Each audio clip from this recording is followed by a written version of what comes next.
My dad stayed in the same position for 30 years.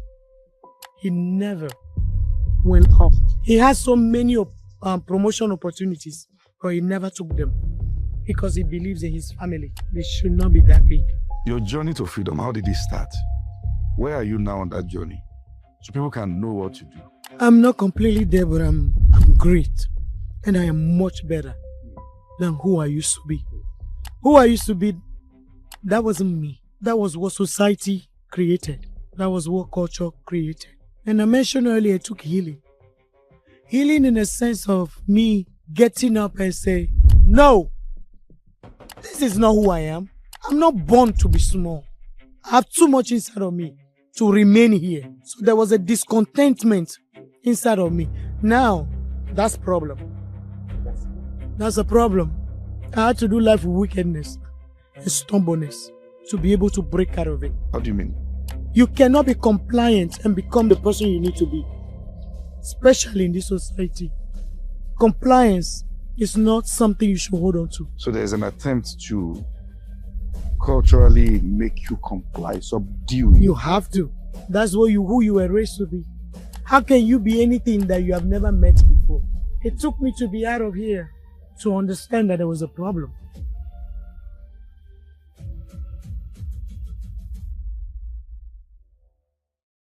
Hey guys, if you're watching this now, that means you have ears for intelligent conversations, and this is exactly where you want to be. We have conversations that will get you at the edge of your seat, and this particular one is one you don't want to miss. I have a very honest request from you as we start this conversation. I'd like for you to like this broadcast. That helps us to get this to as many people as possible. You know, we can work together, getting intelligent conversations to people all over the world. And I'd like you to drop your comment. Let us know how you feel. Let's know how this has impacted you. And one thing you want to do also is to subscribe to this YouTube channel, as this will notify you whenever we're bringing up videos, podcasts, or any other kind of video that can be a blessing to your heart. I look forward to having you again and again on this show. Thank you so much.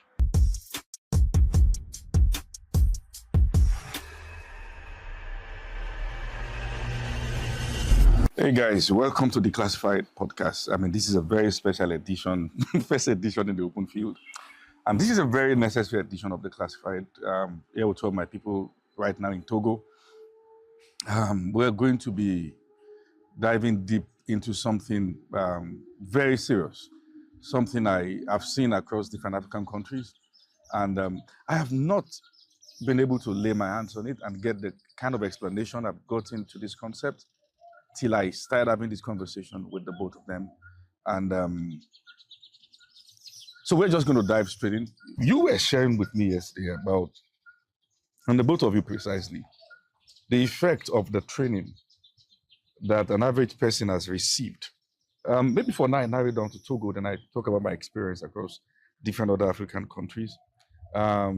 In respect to the fact that the kind of training is such that it robs people of their identity and can make you become timid. You want to dive deep into that conversation?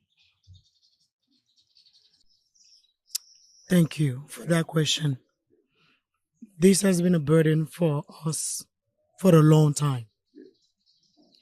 Seeing that our people can be more, but they've not been allowed to. Who are they? Society, family. That's what makes us right. In Africa, family is everything for us. But in this case, instead of family or culture being a booster, the culture, in a way, has become the oppressor and the one that suppresses the gifts and the voice in our nations. Now, I tell people, everything about African culture is bad. I love my culture. Not everything. Not everything. Yeah. I love my culture. But there are some things that we've held on to that is killing us. So if you look at the average kid in the West, they ask questions. They're curious. When you tell them something, they will ask you, why?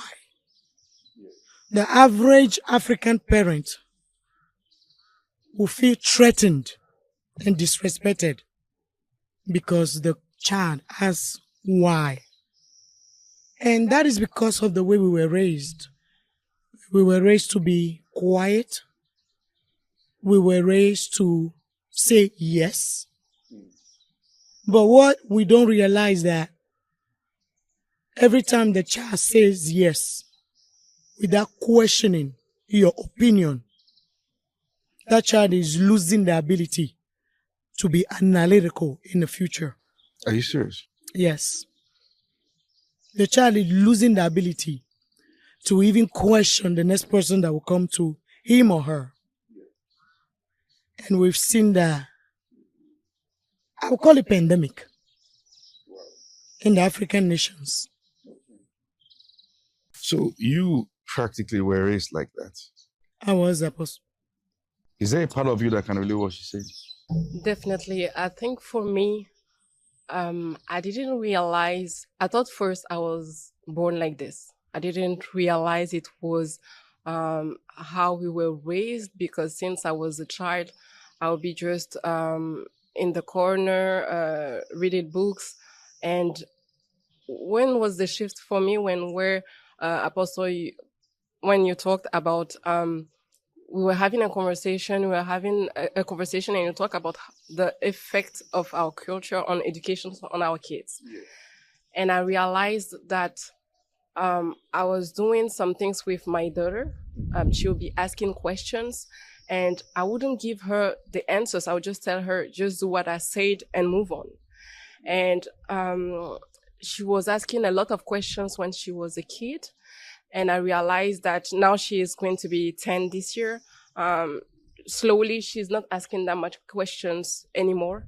And she will come to me, she will want to ask me something, and she will say, you're going to say no anyway. And she just leaves. So that's when I started realizing that it was really cultural, that it was something that I've been accustomed to and that I was replicating. So now I'm really working on learning that. And when I was also at university abroad, I was having really a difficult time blending in. I was not able to... You were in university, which country? Canada. Canada. Yes. Okay. So I wasn't able to relate with people. I was having difficult because it's not the same type of learning. People speak out and they explain what the teacher said in their own words, but we more learned to repeat what the teacher said. So it was being difficult for me, but I was not able to express that. So it has really been an eye-opening conversation for me yesterday, because when I was talking, I realized the people in front of me that were not Togolese were surprised. And that's when I really started realizing this is really an issue. And I was not aware of that in that manner. If I can deduce from what both of you are saying, you're saying that some of the things that we see in many of our African countries, that the people are relatively calm and withdrawn, they look shy. It's not just nature. It is the culture of silence that has broken people. Yes. Okay, there are questions I want to ask both of you. You have been in the West for over 20 years. When you moved to the West, did you experience the effect of the culture you received there in Togo, in America? Did they affect you? Were there fights you had to fight to break free? There were many fights, both in education, in career, in business. Faced a lot of challenges. Had to face many battles to be able to be where I am today. We were taught to be in the back of the room. You were taught to be in the back, of the room. That's humility and that's respect. You don't stand in front. Actually, you don't stand, you sit. That is humility. Is that gender-based culture or just an average Togolese? In Togo, we still have those gender inequality, but this is for the average Togolese. And you see that even abroad, that we don't do much with ourselves. Not because we don't have the capacity, not because we don't have the potentials or the intellectual capacity, but because we were taught you were meant to be small. So anywhere you go, you need to be small. And if you try to be big, then you become a rebel. And for me, my family, for a long time, I was a rebel because nothing small was enough for me. And I wanted more. So we were engineered from childhood to know that you are small from family, then you start school. School tells you are small. Then you get into career. Career tells you are small. So even our names, every name, every cultural name in Togo literally has V to it. No way. What does It's that mean? VI. V is small. No way. Yeah, so Give me examples of if that. you are Kojovi, Ajovi, Ablavi, Komlavi, Kokuvi, Akuvi, For me, it's Yawavi, Aquavi. small. You want to tell me the meaning of that, Aquavi? What does that mean? Someone who is born on Wednesday. Yes. And the V is what she's just referring to. Yeah. Why? Because we've been engineered to be small. So from the day you were born, your parents made sure that your new identity, not the identity you came with, is small. So everywhere you go, you remain small. Even when we tell people we are from Togo, the first thing, if they know, because most people don't know about Togo, they say, oh, that small place. You people are really small. I think people have that impression that Togo is quite a Even small abroad. place. Yes. Do I blame them? No, that is the impression that has been given to them because even the map is small. But were we small? No. Who made us small? Intentionally. From map to names, to education, our curriculum, to our choice of careers, to the rooms that we can sit in, to the kind of businesses we can do, that we can do trade, selling, buying and selling, but we can do global trade. So it's been strategically engineered that this nation Togo to remain small. You said something quite profound yesterday, that there were roles you could have taken in your organization, I think managerial role or something, that you did not take them because you felt small. Yes. I didn't feel like I was able to do it. I didn't feel I had the capacities, but I studied economics and finance. And you studied in Canada. Yes, so I knew deep down that I had something, but I was not feeling like I could do the job and I could do the job properly. So for me, it has always been battling with knowing that you can birth something quite big, but also having low self-esteem. And I would say for me, I really had a great childhood, to be honest.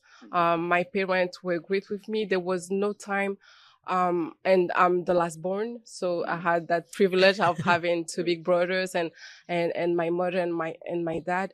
And they have always been supportive in what I wanted to do at university, whom I had as friend. They would give advice and everything, but they wouldn't be pressuring. So I've had that chance.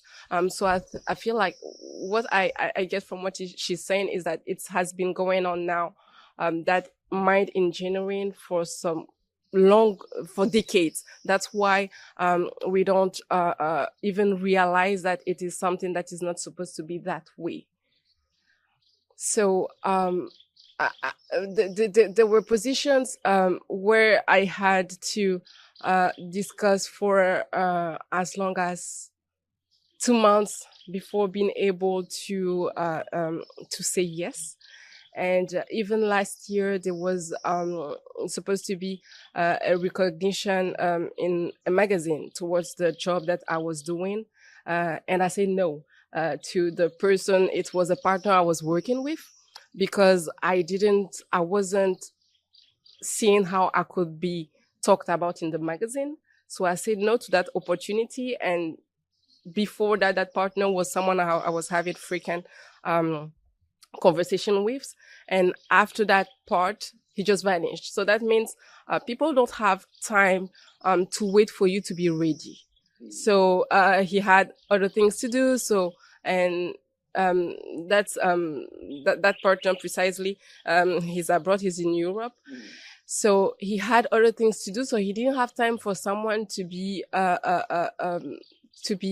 assume who you are and just take responsibility of the job that you are doing and say, I've done this and I'm completely at ease with what I have as growth. So I think that we really have to do the job ourselves. We really have to build that confidence. And as you often say, you have to be prepared for when the opportunity will come. And for that time in particular, I was not prepared. So let me, sometimes, and this is one of the things I've discovered, when people are being engineered in a certain way to become certain things, oftentimes they don't know till they are face to face with something else. And it occurred to them that maybe something is actually wrong with the way I was brought up. What was that moment for you that you saw something else and you said, oh no, I've been raised wrongly. The environment has cheated me. What was that moment for you? For me, my business in the US, the business was growing so fast. It was being published in very reputable magazines in the US. Essence, People, who were reality TV shows, Washingtonians. It was even named top 50 florist in the US. Many achievements, but I never claimed it because I never thought I was good enough to wear that crown. Yes. So I'll have other people say, why is it that you don't post these things? Why is it that you don't talk about it? Say, oh, it's okay. Somebody may look at it. Actually, my people may look at it and say, yeah, she's humble. But what I was doing myself was robbing myself of many other opportunities. Like my sister said, I've had so many great interviews for publications. But in the end, I said, no, it's okay. Don't publish it. I'm good. Yes. Because that's what we're taught. You can't be big. You are too small to think big. But it got to a point when I realized people that I was doing better than were actually pitying me. Like, what's going on? What's the issue? Then I realized there was a problem. Why am I not claiming my victories? Why am I not taking my crown? And for a few years, I started going through a process of healing. Healing from that identity that was given to me that I never asked for. Healing from that smallness that convinced me that it was okay to remain in that place. And it's been a process, gradual process. A lot. I lost so many opportunities. Yes. I lost so many opportunities. Especially in this, maybe things have changed and I don't know, but we were raised as girls, and your story could be different. We were raised as girls to think we were only good for marriage. So we were prepared for marriage.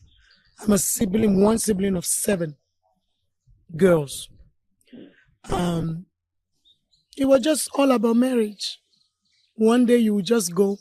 So my dad felt like he'd never had a future because all he gave birth to was girls. And girls could never become anything small again. So everybody was being raised to become a wife one day and to have children. But you never think at the time that you will ever become anything big, whether a leader or someone that impacts other lives. Small. It was a closure that was prepared for us. I would say I had more chance. I had really more chance because when I was going to university, I remember at some time I was starting a relationship with my now husband, and my dad was just saying, I didn't send you over there, for relationship. I sent you there to study. So he has always been big on education first. So for me, that was a chance because I had more chance, to be honest. And really, it's sad, but what she just said, I would say it's the reality of many, many girls. I would say even across Africa and also in Togo. When you look around, you walk around Togo, Yes. you see the same problems in people. To be The honest, small thinking, the mindset of yes. defeat. Do you see it in people? Definitely. Everywhere. Everywhere. People can be in the same spot for 10 years and they won't even move. Really? Yes. Is it because they are comfortable? I would say this, that to add a little bit to what Atia said, my dad once told us, he put us in the best schools in Togo. He worked hard to make sure he put us in the best schools. But one thing he always say, I'm doing it so when you fail, people don't say Wow. it's because I didn't do it. Wow. Yes. Wow. So he put us in the best school. I had the best classmates. I need to note that down. Yeah. Are you serious? Wow. Yeah. He put us in the best schools, but it was so that people don't say because they were girls. He didn't do anything. He did it to shield himself. So he made sure we had education. But the education was because he didn't want backlash. Yeah. And my dad, like you said, stayed in the same position for 30 years. He never went up. Yeah. My mom tried everything. In his mind, he had so many promotion opportunities, but he never took them because he believes in his family. They should not be that big. And this is the thing also, my uncles that actually tried, in my family, my dad's side, we have great medical doctors, great government officials. But then they go, and it's like something made sure they came back down. What you're describing is the culture of being basic. Yes. You can have a fantastic career. Yes. You can have a fantastic job. Yes. But when you have the culture of being basic, your limit will always be within the confines of that career. You are not adventurous as to being able to do something outside the box. Yeah. You wear a normal lab coat Yes. and look prim and proper, Yes. but inside there is something that is dead. Yes. That can't seek for more beyond this job. It looks like a predictable life. Yes. Like Very. it has a predictable future. Very. But the problem is that you can't become more than the opportunity the job has given. And that's the culture here. Yes. The average Togolese, the achievement, the average, not everybody, is to graduate from university, get a job with tie. I can't even call it white collar, blue collar, because it's not it. Oh, wow. It's not that level. Are you serious? Get tie, sit in an office, get a bike first. That's a big achievement. Then you buy half a plot. That is big. Half a plot? Then you build maybe 2 bedrooms on it. That's the achievement. Once you do that, you become the biggest person in there. So the youth has been engineered to think that building a house, getting a car with a driver, having 2 maids, having your children in private school is being big. But that's been basic. That's been basic, but it's because they never saw their fathers do better. So when they can do that, it is big for them. That is being big. And once people reach that climax, that point where they feel now they're big, that's it. They settle. They settle. They're done. That's where they remain. Let me ask you a question. Has this ever made you cry before? So many times. So many times. I cry because I saw the potentials in the people. I know we are more. I know they have so much creativity. If you go around the streets of Lome, you see how creative we are. Wood, arts, in knitting, even clothes like this.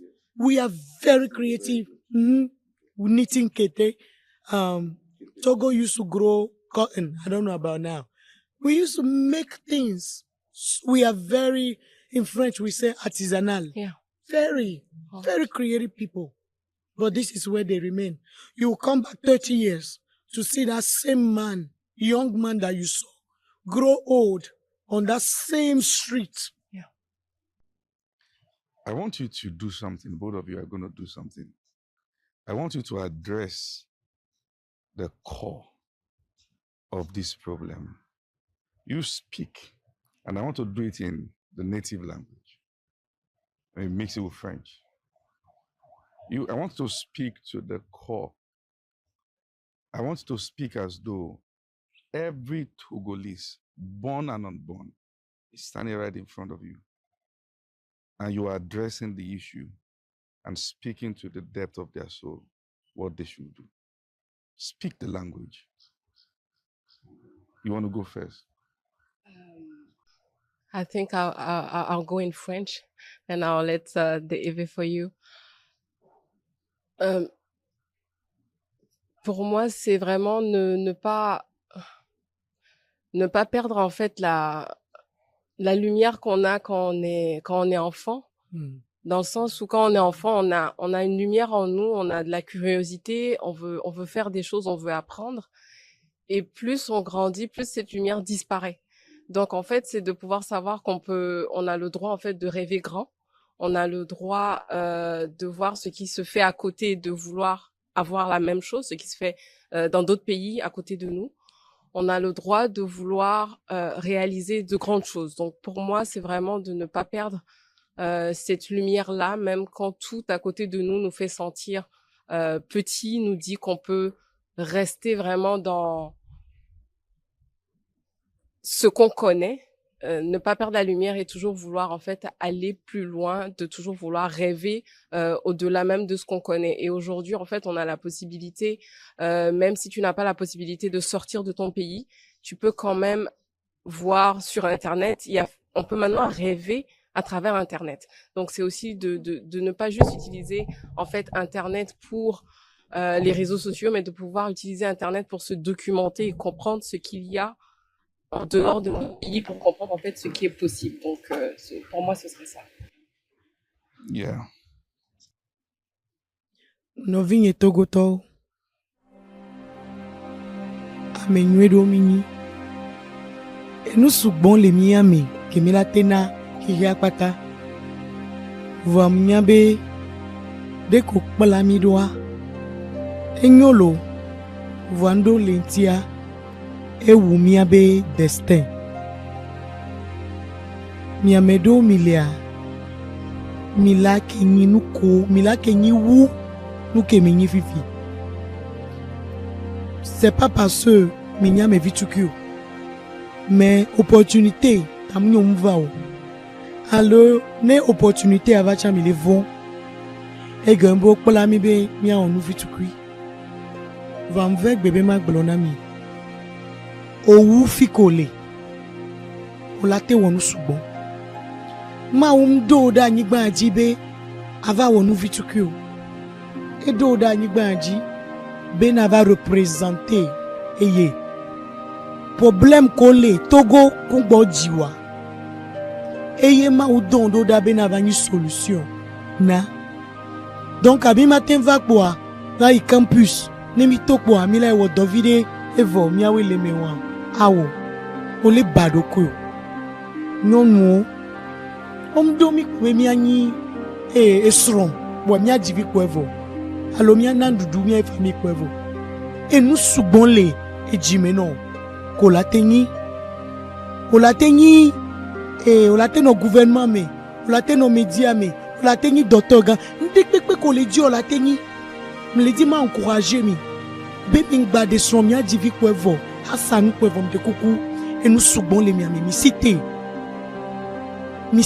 jeune mi se mi abe nyagome mi douaya mi notebe mi akpere mi anti voix mi trahi mi voix mi ngba tifunu mi ko veve se sekele jimena mi a me nous vont yo et nous nous aider voix mva be ba gbona mi veve se wan de jole addition bon na so bon intuition coup de créativité non noté addition wa coup de distraction sur les réseaux sociaux susu la odowu de ko kola mi o mi adoa e to vona mi ato mi abe gamia on gba les gens parents on so les mio o les gens réseaux sociaux so les distraits mi so les mami mi ngba no funu tamio mi parents be game va yi voix mioya mi gbaro chance ne mi a cité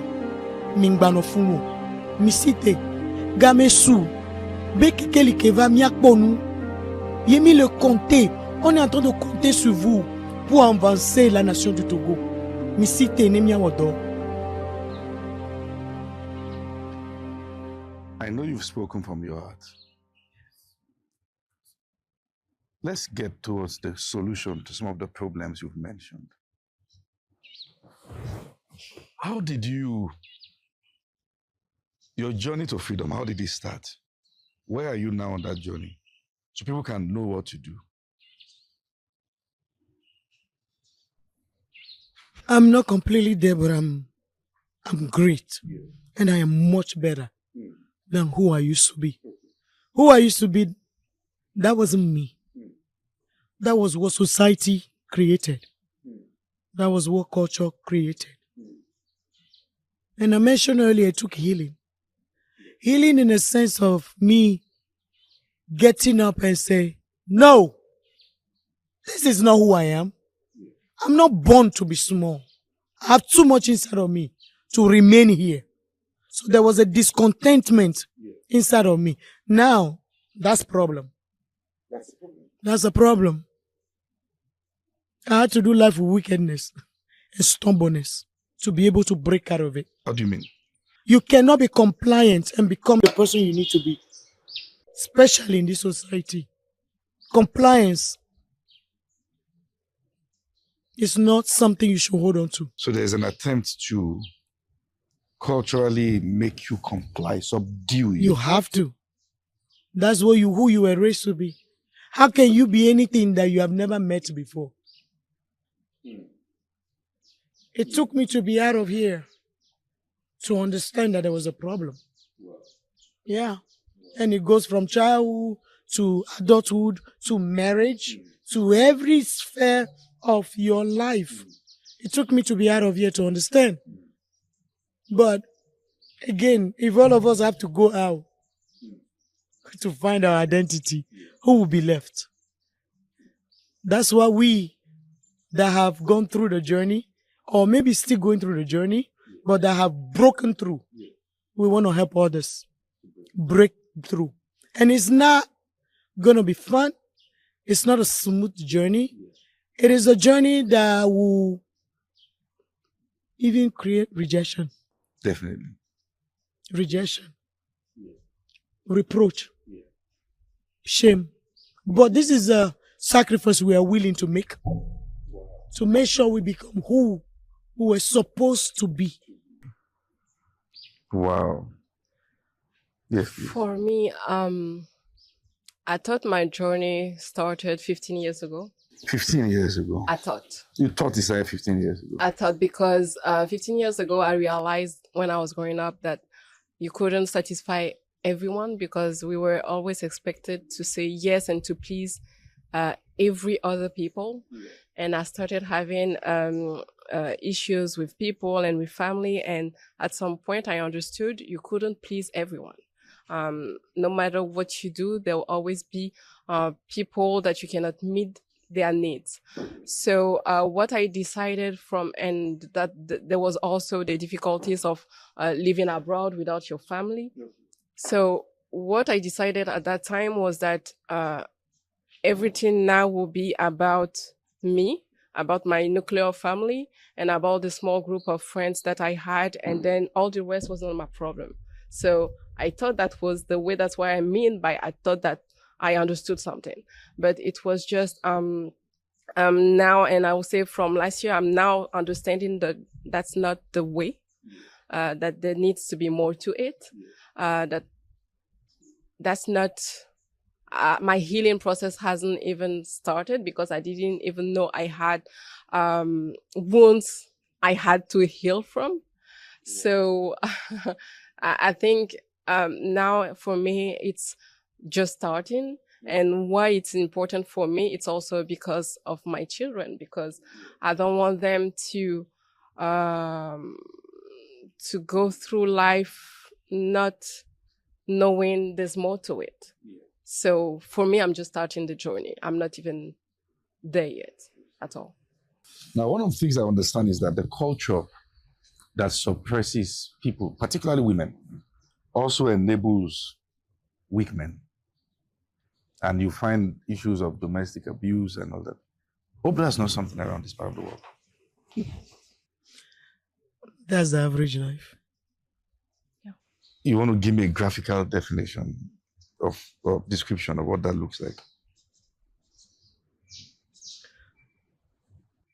The greatness of women or the boldness of women is considered a threat instead of a tool that they can use. So you have to respect your husband and honor your husband. I agree. I don't have any problem with that. But a male that feels they are only strong only after the female is weak is a failure. Wow. That's a strong one. It's a failure. What is society without women? After you break all the women, what is left of you? Women, youth. Men are okay, but the women and the youth drive a society, drive a nation. So if you suppress your women, what is left of them? And just to give you one example, for the average Togolese, when you go through difficulties in your marriage, you are not allowed to talk about it. Are you serious? No. Not even a therapist, not a counselor? I don't know, maybe the younger generation. We were brought up to keep it in. You're a woman. You can take it. So you take it all in. So we see a lot of women that are broken from trauma, from wounds. Even if when the man is beating the woman? When a man is beating the woman, you can't even go to your parents. No way. If you do pack your bags, let me tell you a funny story. When we were younger, my mom, she was very industrious. She wanted so much. So she would tell my dad, I'm tired of renting. I want to build our own home. Have the money. What can I build? And my dad would say, just in case our daughters have issues in their marriage and come home, they will have a place. So for us not to have a place for them, let's keep renting.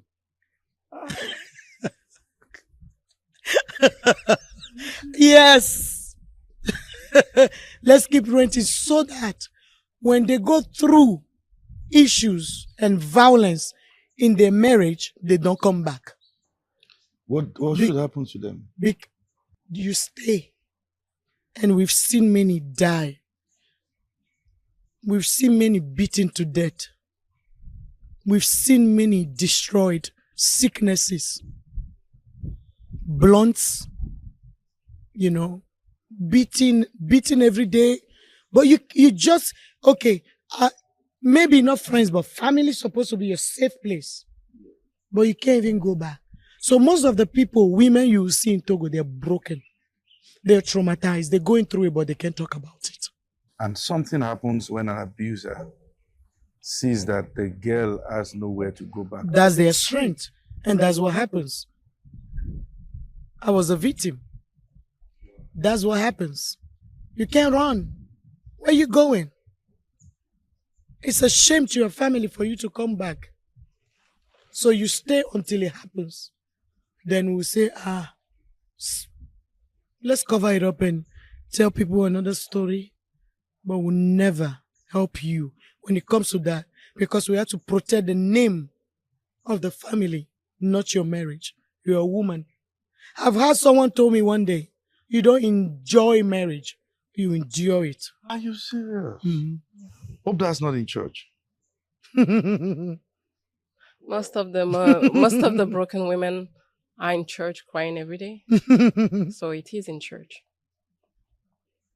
It is in church. Do you feel there's something the church can do to also stop some of these things?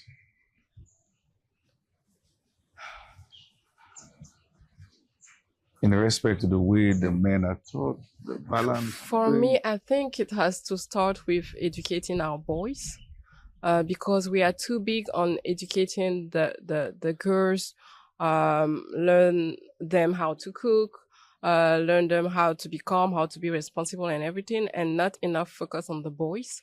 I think it's also responsibilities from every other person to do that, but there has to be a mindset, there has to be a mind reset, because it has been going on for so long now that most of it, most of the person don't even realize that it is not the norm, that it is not normal. So for me, we don't have actually right now in the church what needs to be there for these women to be protected, unfortunately. You ask, what makes the church? It's the people. It's not the building. Yeah. Can a broken church help broken people? If the people inside are broken, can they help a broken nation? Wow. They can't. True. So we hide it. I don't even think there are structures in the church to help people. Mm-hmm. What we do is, when the issue, if the woman or even men can be abused, because some Togolese women can be powerful, but there are no structures or safe place for these victims to even voice it out. If they are bold enough to voice it out, what they will do is pray. The first advice is keep it to yourself. Let's keep praying.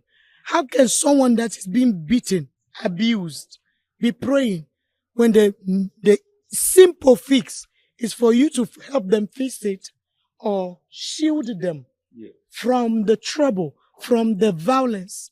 So the church does not even think, well, we say God hates divorce and all those things. So here we are, the people are suffering, but to protect our doctrine that we made, that, and we believe that's holiness, we keep our women suffering. These are the same women that are serving in the church. These are the same women that are doing everything, including the first ladies. Everybody. Some first ladies are going through abuse. First lady of a nation. First lady of a nation, whether in the government, whether in state, they suffer more than any other woman. Emotional abuse. emotional abuse, Domestic abuse. domestic abuse. Call it. You may think they dress nice, they empower position or power and all that, but you don't know the abuse, because there will always be problem when you have broken men in power. When you have broken men in power and in authority, women will suffer, the youth will suffer. It's something you're saying that is very concerning. If we can look at a nation and we can see that this is a broken leader leading the people with force, with cruelty, with brutality, we can then deduce that the first victim of this force is the wife. Absolutely. And you feel many of those women are bullied to silence. You want to say something? Bullied is an understatement. It is taken from you. If you are bullied, you can try again and be bullied again. Your voice is retrieved for life. And these are women that we look up to. So when you see them, why not do the same thing? So when your husband does it to you, it's a norm anyway. So our voices are taken. We are not bullied. We are dead. Dead bodies walking around. Dead wombs. It's sad. It's sad. It's sad. And once again, I think I've had mercy. God has been merciful for me. Because in my case, and that's speaking just for me now, I understand. We know we are speaking more about average. And once again, there are a few here and there exceptions. And in my case, I've not experienced domestic abuse, to be honest, not once. And my husband has been trained in a way where even when you are having an issue, no one is allowed to raise his voice at the other person. Good. That's so good. That's and that one has been really difficult for me because I would say that not having been in a confrontational space before, when I'm stressed or when I have my voice just goes up, and I have that, and one of my brothers has that too. So when it gets to that, he doesn't respond. So he has been teaching me the hard way. There was a time where I would just be avoiding communication, and it doesn't help at all. And here we don't, you were asking about speaking to people when you're having issues. We don't believe in that. When going to someone that is specialized, psychologist, to explain your concerns, a therapist. We are not, I would say allowed. We don't do that here. Are you saying there are no therapists in Togo? They are, but people think it is, I don't know if the word is demeaning, but we've had big issues where you have to go, and they will say you have your family if there's something that you want to talk about, but the family cannot. The family is not specialized. The family will just project their own experience onto you. The family, it can never. And when you go to family, you will never say the truth, the 100% truth story. Mm-hmm. It will always be a part, because you cannot say everything. Mm-hmm. Because at the end of the day, there are some things that when you say, the family will never forget. Exactly. But you will have moved on as a spouse.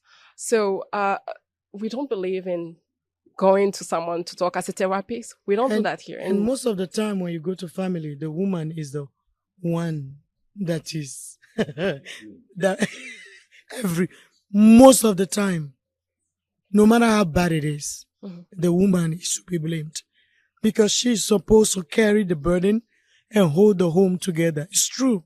But how can a broken bucket or bucket with a hole hold water?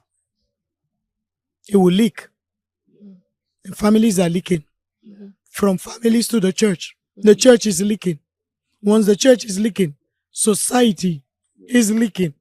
Then it goes to the top. We are all leaking. So one of the first things anyone will observe about you You're colorful. Your white hair, signature white hair. Yeah, okay. It's the first thing. Putting it side by side with some of the things you've described about the culture here, is that a symbol of resistance? A symbol of the fact that you have to fight and break through? I want to know what it is. Yes. You know, I never thought about it. Yeah, let's talk about it now. Yes. I was always a rebel. Oh, God.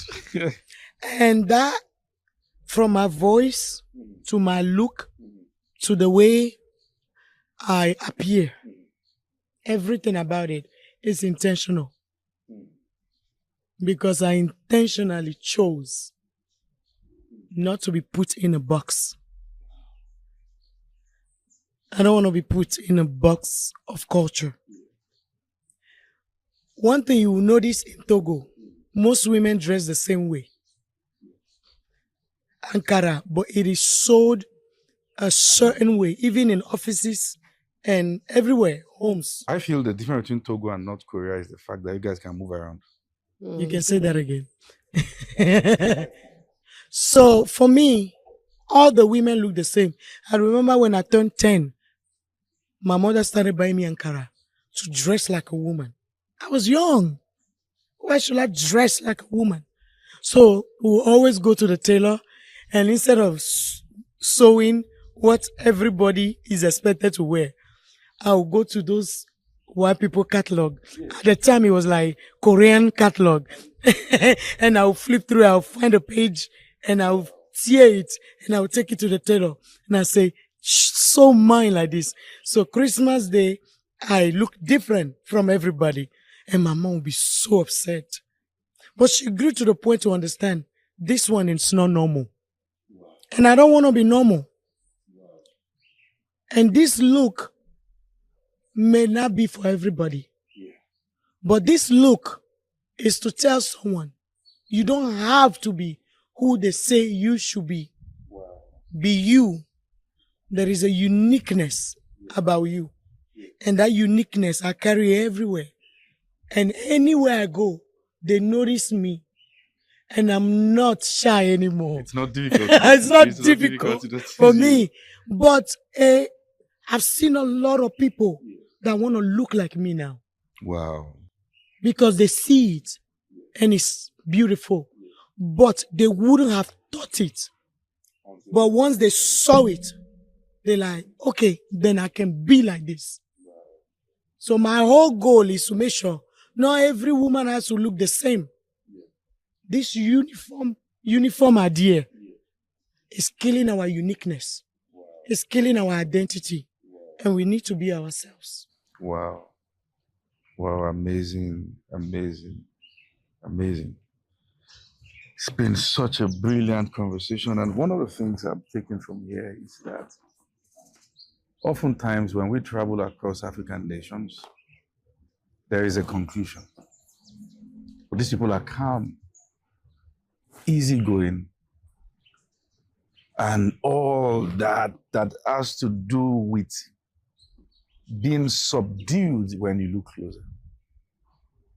While it can be something beautiful as a good virtue, patience, calmness, it can also be a pointer to the fact that something might be killing the might in the people. Mm-hmm. Yes. And I think also that this has been the genesis of xenophobic issues we have across Africa. Mm-hmm.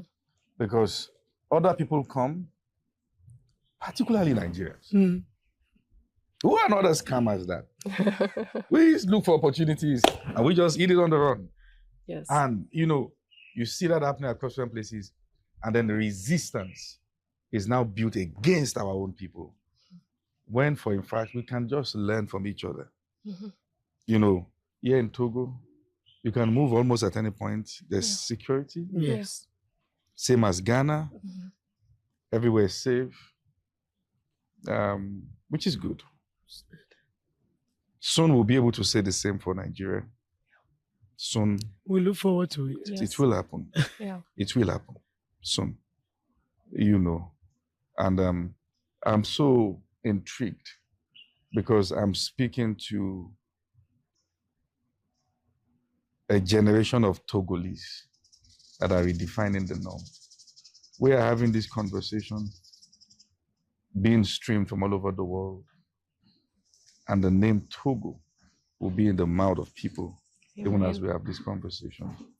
But much more important is the fact that you went to Canada, came back home to redefine things. You in America, came back home to redefine things. Maybe this might be the genesis of seeing Africans coming back to say, it's time to rebuild Africa. And it will be done by Africans. Yes. So I want to thank you for having this conversation with me. Thank you so much. Thank you for having us. Thank you for Thank you, having us. Crew. Thank God you. bless you. Thank you. Thank you.